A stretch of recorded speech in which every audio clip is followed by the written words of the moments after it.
Hello everyone, welcome back to my channel. जैसे कि मैंने आप सबसे कहा था कि न्यू फैन फिक्शन आने वाला है और सबने एकदम सही गेस किया था कि ये एक वांगशन है। बट शंगवन जिन्होंने गेस किया था उनका गेस गलत नहीं है। शंगवन भी आ रहा है, बट वो दूसरे चैनल पर शायद अपलोड हो गया है या फिर हो रहा होगा, तो कुछ ही देर में आप सबको मिल जाएगा। दोनों ही एकदम न्यू है और इसका जैसे कि आप सबको पता है कि मैं अपनी फ़ैन फिक्शन खुद ही बनाती हूँ एंड मुझे पता है आप सबको बहुत पसंद आते हैं।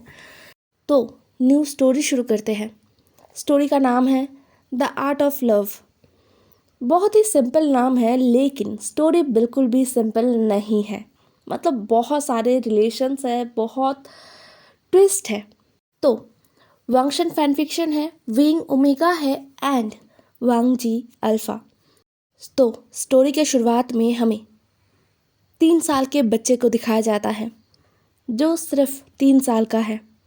उसे हैवी स्नोफॉल के अंदर बाहर सी साइड में छोड़ दिया गया था। उसे पता नहीं कि वक्त क्या हो रहा है।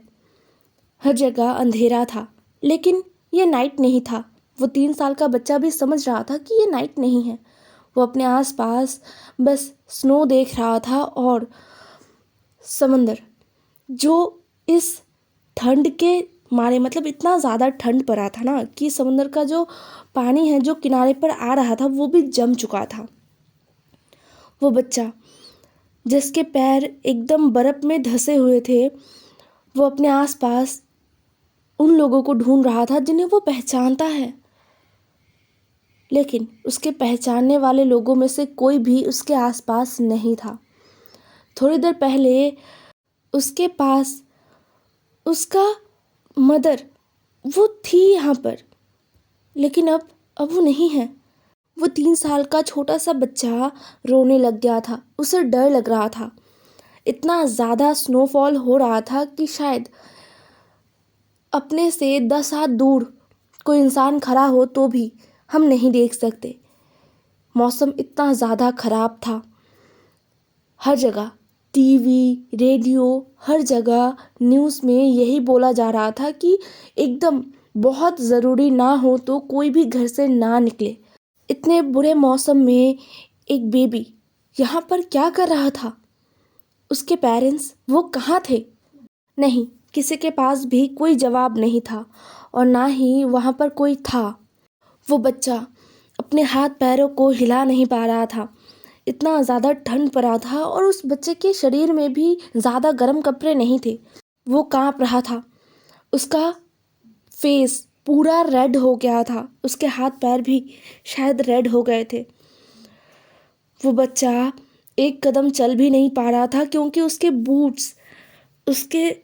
बूट्स एकदम बर्फ़ में अंदर घुस गए थे, तो वो अपने पैरों को बाहर भी नहीं निकाल पा रहा था।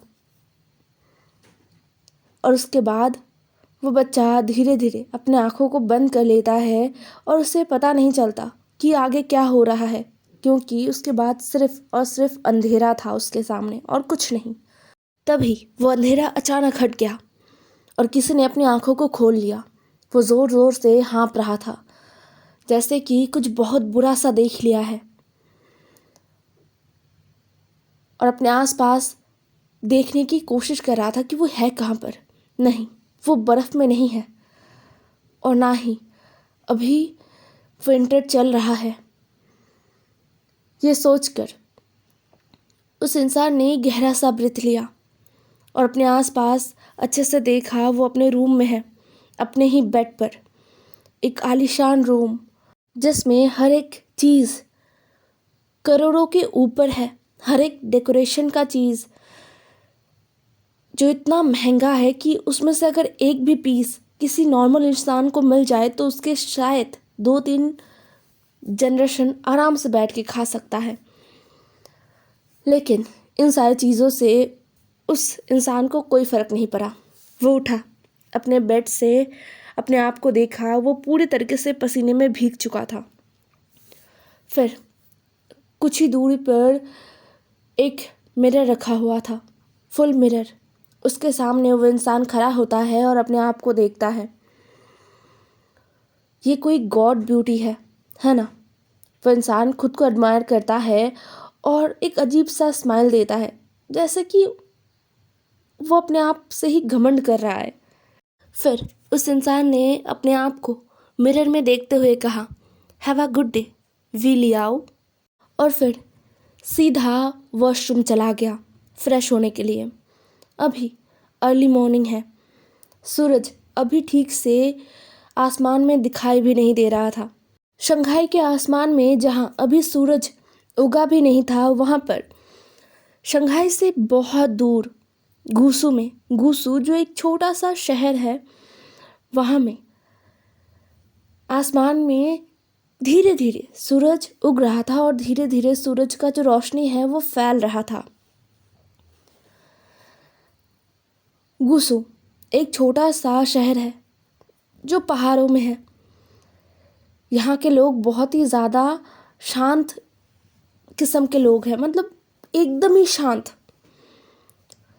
हालांकि ऐसे छोटे सिटीज़ में ज़्यादा यंग लोग नहीं रहते हैं, शायद ये वजह है कि ऐसे छोटे सिटीज़ अक्सर शांत होते हैं। गूसू भी उनमें से ही है। यहाँ के सारे यंगर्स जो ओमेगा है, अल्फ़ा है, वो बिग सिटीज़ में चले गए हैं अपने अपने जॉब करियर के लिए। उन्हें बिग सिटीज़ ज़्यादा पसंद है, इसलिए ऐसे छोटे सिटीज़ में बस बुज़ुर्ग ही रहते हैं। हालांकि यहाँ पर बस बुज़ुर्ग है ऐसा भी नहीं है, यहाँ पर बहुत सारे फैमिलीज़ हैं जो हंसी खुशी रहते हैं और बहुत ज़्यादा बच्चे हैं जो धीरे धीरे बढ़ रहे हैं। इन शांत भरे माहौल में बढ़ते हुए ये बच्चे एक दिन इस माहौल को छोड़कर चाइना के बड़े बड़े सिटीज़ में चले जाएंगे। शंघाई, बीजिंग ऐसे सिटीज़ में वो सेटल होंगे, नौकरी करेंगे। ऐसा ही तो होता आया है सालों से। गूसू के एक अनाथ आश्रम को दिखाया जाता है।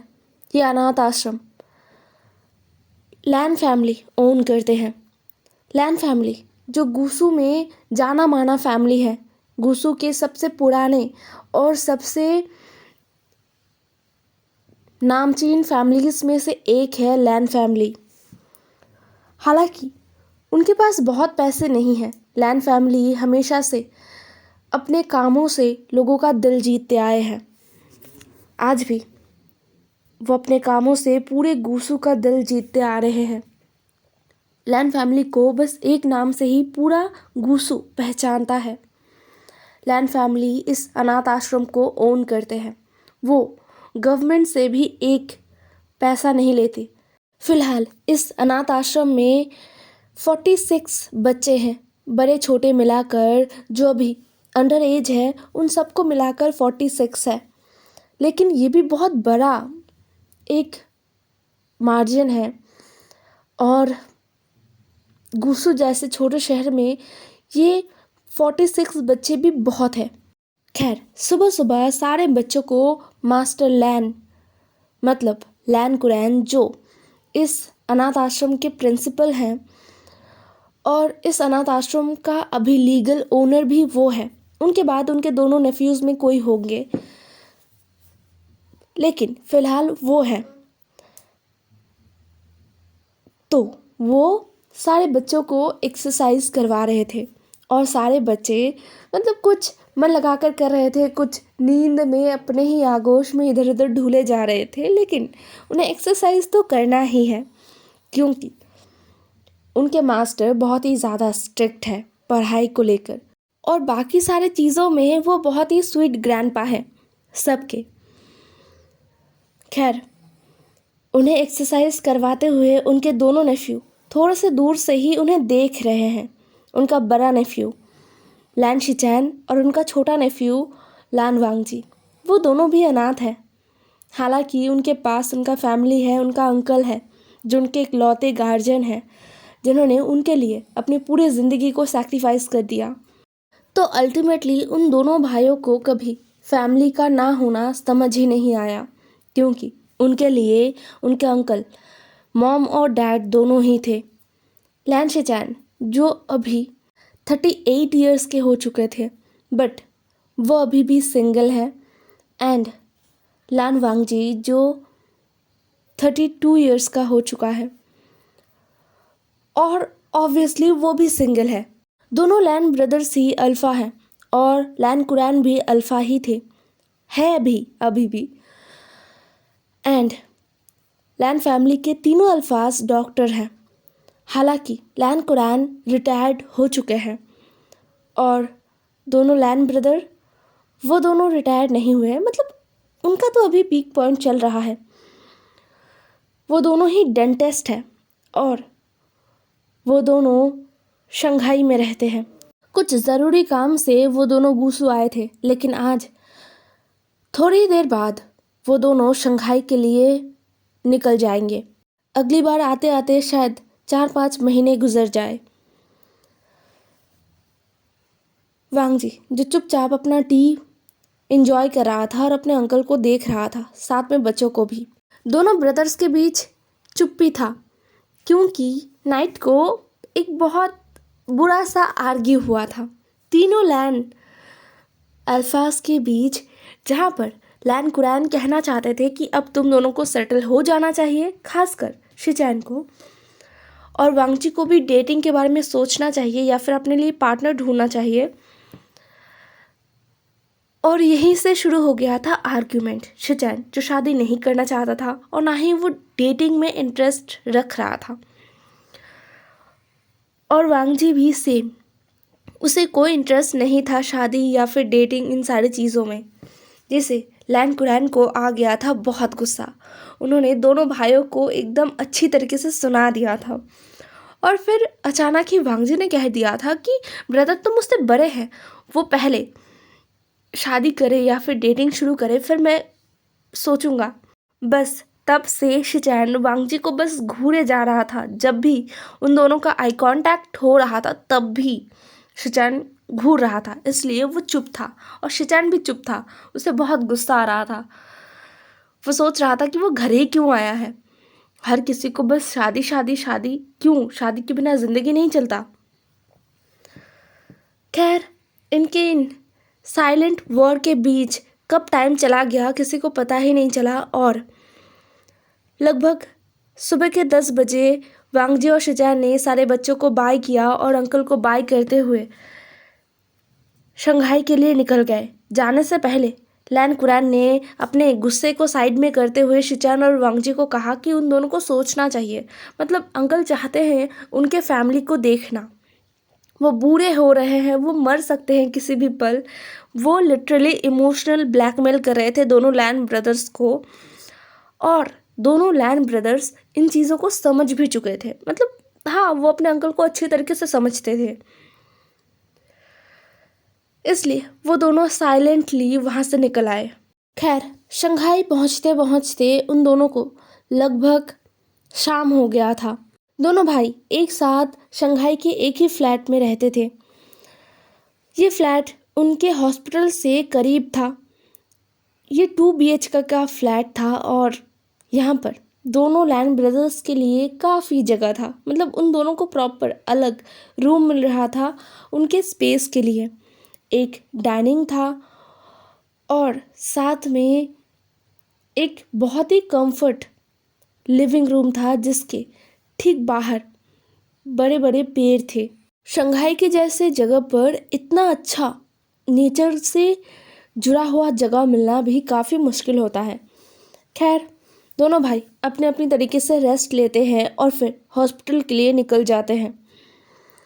उनका डेली रूटीन शुरू हो गया था, हॉस्पिटल और हॉस्पिटल से घर। हर दिन अलग अलग पेशेंट्स को देखना, अलग अलग तरीके के केस को हैंडल करना, बस यही लाइफ है। बट आज कुछ अलग होने वाला था, कुछ बहुत अलग, जो कुछ लोगों की ज़िंदगी को हमेशा के लिए बदलने वाला था। सिटी हॉस्पिटल, जहाँ पर वांगजी और शिचैन एक साथ पहुँचे थे। वांगजी और शिचैन दोनों को ये लगा कि बस रात को सोएंगे।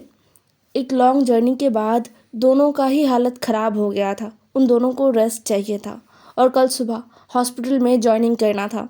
लेकिन मिडनाइट को ही वांगजी और शिचैन दोनों के पास ही कॉल आया, इमरजेंसी है, उन दोनों को ही जाना पड़ेगा, एक बहुत इमरजेंसी केस है। जिसे सुनकर दोनों लैन ब्रदर बहुत ही ज़्यादा शॉक्ड हो गए थे, क्योंकि वांगजी अपने 5 साल के इस करियर में और शिचैन अपने 11 साल के इस करियर में कभी भी एक साथ किसी भी केस को हैंडल नहीं किया था। वो दोनों अभी सिटी हॉस्पिटल के टॉप डेंटिस्ट में गिने जाते हैं। उन दोनों ने ही बहुत मुश्किल भरे ऑपरेशंस केस हैंडल किए हैं, लेकिन अलग अलग टीम्स के साथ अलग अलग तरीके से। दोनों भाइयों का ये पहला ऐसा इंसिडेंट है जब उन्हें एकदम टॉप मैनेजमेंट से बुलाया गया था। दोनों भाई तैयार होते हैं और निकल पड़ते हैं हॉस्पिटल की तरफ। उनके लिए कार भी पहुंच चुका था, हॉस्पिटल की तरफ से भेज दिया गया था। कुछ ही मिनटों में दोनों लैन ब्रदर हॉस्पिटल के अंदर पहुंच गए थे और वहां से सीधा ऑपरेशन थिएटर। उन्हें इस बीच कुछ नहीं बताया गया था, केस डिटेल्स कितना ज़्यादा सीरियस है कुछ भी नहीं बताया गया था। दोनों लैन ब्रदर ऑपरेशन थिएटर के अंदर जैसे ही कदम रखते हैं वो शॉक्ड हो जाते हैं, क्योंकि यहाँ पर 3 और सीनियर डॉक्टर्स थे जो अलग प्रोफेशंस के थे, और सबसे इम्पॉर्टेंट ये डॉक्टर्स बहुत ही ज़्यादा सीनियर है। वांगजी और लैन शिचैन ने उन्हें बस एक ग्रीटिंग दिया अपना हेड हिलाकर। उन्होंने भी वांगजी और शिचैन को उसी तरीके से ग्रीट किया और फिर वांगजी और शिचैन पेशेंट को देखते हैं तो शिचैन को एक पल के लिए लगा कि उसका सर घूम रहा है। वांगजी जो बस पॉज हो गया था उस जगह पर। ये एक मिडिल एज इंसान है, इसका चेहरा बहुत बुरी तरीके से जख्म है, मतलब इतना कि इसका फेस, ओ माय गॉड, इसके सारे तीत दिख रहे थे, मतलब फेस के ऊपर से ऊपर कोई स्किन था ही नहीं। और ब्रेन, ये जिंदा है? नहीं, ये शायद मर चुका है। लेकिन दोनों ब्रदर ने जब इसके हार्ट बीट की तरफ देखा, नहीं, हार्ट बीट चल रहा है, मशीन में दिखा रहा है, ये अभी भी जिंदा है। मतलब कैसे? इसके साथ हुआ क्या है? क्या कुछ बहुत बुरा एक्सीडेंट हुआ है? दोनों लैन ब्रदर के दिमाग में बहुत सारे सवाल थे, लेकिन उनके सीनियर्स ने उन्हें किसी चीज़ का जवाब नहीं दिया। सीधा ऑर्डर दिया कि इसके सारे तीत को निकाल दिया जाए। यह सुनकर दोनों ब्रदर्स ने एक दूसरे की तरफ देखा और अपने काम में लग गए। हालत इतना ख़राब था कि उन्हें लगभग सारे तीत को निकालने में 2.5 घंटे लग गए थे, और उसके बाद ही बाकी जो सर्जन्स थे ना, वो लग गए थे अपने काम में। वांगजी और शिचैन को लग रहा था कि बस इस इंसान को बचाना चाहते थे सभी, जैसे भी हो। ऐसा नहीं कि कुछ तो अजीब है, मतलब हाँ, सारे जो सीनियर डॉक्टर्स हैं वो इस इंसान को बचाना ज़रूर चाहते थे, लेकिन इसे सही करना या फिर रिकवर करना या फिर ये ठीक हो जाए, ये नहीं चाहते थे। अजीब सा ही फीलिंग आ रहा था, क्या हो रहा है। दोनों लैन ब्रदर्स एक दूसरे को देखते हैं, लेकिन अभी उन्हें जाने का परमिशन नहीं था, इसलिए वो बस हेल्प कर रहे थे डॉक्टर्स का। लगभग 4 घंटे बाद ऑपरेशन ख़त्म हुआ। तब तक सुबह हो चुका था। ऑपरेशन ख़त्म होने के बाद उस इंसान को आईसीयू में रख दिया गया था, और फिर सारे डॉक्टर्स और वांगजी बाहर आए थे। शिचैन जो वांगजी को देख रहा था वो बहुत ज़्यादा थक गया था। शिचैन भी बहुत ज़्यादा थका हुआ था। उन दोनों को रेस्ट का सख्त ज़रूरत था, लेकिन उन्हें जाने नहीं दिया गया था। उससे पहले ही कुछ बॉडीगार्ड्स ने डॉक्टर्स को एकदम घेर लिया था। शिचैन और वांगजी को पहले लगा कि ये शायद पेशेंट के घर वाले होंगे या फिर जानने वाले, लेकिन बाद में उन्हें मामला कुछ अलग ही लगा, क्योंकि उन बॉडीगार्ड्स के बीच में से एक यंग बॉय बाहर आया जो एकदम सूट बूट में था, ग्रे कलर के बिजनेस सूट में। वो बॉय बहुत ही अच्छा दिख रहा था। लैन शिचान और वांग जी समझ रहे थे कि ये शायद 20-21 साल का होगा। सारे जो तीनों सीनियर डॉक्टर्स थे ना, उन्होंने उस बॉय को देखते ही अपना सर झुका लिया था और कहा, मिस्टर वी, आप हमने अपना पूरा जोर लगा दिया है, हमने अपना पूरा कोशिश किया है और मुझे लगता है, मतलब हम सबको लगता है कि वो बच जाएगा। दोनों लैन ब्रदर्स को समझ आया कि ये इंसान शायद जिसका ऑपरेशन हुआ है उसका जानने वाला होगा, शायद फैमिली, लेकिन ऐसा कुछ नहीं था। वो बॉय और कोई नहीं विंग था। विंग ने अपने ठंडे आंखों से डॉक्टर्स की टीम को देखा और फिर कहा, आई डोंट केयर वो जिए या बचे, बस मेरा काम होना चाहिए, मेरे काम होने तक उसे बचना होगा, तो जो करना है करो, मैं दोबारा तब आऊँगा जब वो बोलने लगेगा, समझ आया? डॉक्टर्स ने अपना सर हाँ में हिला दिया था। वो घबराए हुए थे बहुत ज़्यादा। वांग जी और शिचन को समझ नहीं आ रहा था कि डॉक्टर्स, इतने सीनियर डॉक्टर्स ऐसे डर क्यों रहे हैं। ये डॉक्टर्स पूरे चाइना का गिने चुने जितने भी सीनियर डॉक्टर्स हैं ना, उनमें से हैं, तो ये इतने डरे क्यों हैं। ये सामने वाला बॉय ये कौन है, उन दोनों को नहीं समझ आ रहा था। तभी विंग उनको क्रॉस करके चला गया। उसके चलने का तरीका, बोलने का तरीका इतना ज़्यादा एरोगेंट था, इतना ज़्यादा बॉसी टोन था कि कोई भी उसके बात को मानने के लिए तैयार हो जाए, मतलब कोई भी उसे फॉलो करे या फिर उसके ऑर्डर्स को फॉलो करे। इतना दोनों लैन ब्रदर को तो समझ आ गया था, लेकिन वांग जी को कुछ और महसूस हुआ। एक बहुत ही तेज़, मतलब बहुत ही ज़्यादा तेज़ लैवेंडर का स्मेल आया। ये स्मेल नहीं था, फेरोमोन था, इतना ज़्यादा स्ट्रॉन्ग। वांग जी को एक पल के लिए लगा कि उसका दम घुटने लगा है। मतलब वो ओमेगा, क्या नहीं, क्या वो ओमेगा था? अब तक वांग जी को लग रहा था कि वो बॉय शायद अल्फ़ा होगा। उसका टोन, उसका वो बॉसी नेचर, ये सब कुछ देखकर वांग जी को लगा कि वो अल्फ़ा है। तभी वांग जी ने शिचैन का आवाज़ सुना। शिचैन अपने सीनियर डॉक्टर से पूछ रहा था, डॉक्टर ये अल्फ़ा ये कौन है? ये अल्फ़ा बॉय ये कौन है? ये क्या पेशेंट के फैमिली मेम्बर्स में से है? ये सुनकर डॉक्टर्स एक दूसरे को देखते हैं और शिचैन को कहते हैं, शिचैन तुम हमारे जूनियर हो और बहुत ही काबिल सर्जन हो। इस सर्जरी में अगर तुम नहीं होते और वांग जी नहीं होते तो हमें बहुत ज़्यादा मुश्किल होता, हमें दूसरे जगह से सर्जन लाना पड़ता, बट थैंक गॉड तुम दोनों थे। लेकिन ये बहुत ही बड़ा मामला है, इससे तुम दोनों दूर रहोगे, ठीक है? और नहीं, वो इंसान पेशेंट का कुछ भी नहीं लगता। खैर तुम दोनों अभी रेस्ट करो। ये कहते हुए तीनों डॉक्टर्स वहाँ से चले गए थे और शिचैन हैरान था, मतलब तो फिर ये अल्फ़ा बॉय यहाँ पर क्या बोल रहा था? लेकिन वांग जी को अजीब लगा, उसका ब्रदर बार बार अल्फ़ा बॉय क्यों कर रहा था। वांग जी ने अपने ब्रदर को करेक्ट करते हुए कहा, ब्रदर वो अल्फ़ा बॉय नहीं है, वो एक ओमेगा है। ये सुनकर शिचैन हैरान हो गया था। उसने कहा, क्या? हे एवरीवन, आज का एपिसोड यहीं पर ख़त्म होता है। आई नो आप सबको कुछ भी समझ नहीं आया होगा स्टोरी का प्लॉट, बट नेक्स्ट एपिसोड में समझ आ जाएगा। Bye bye.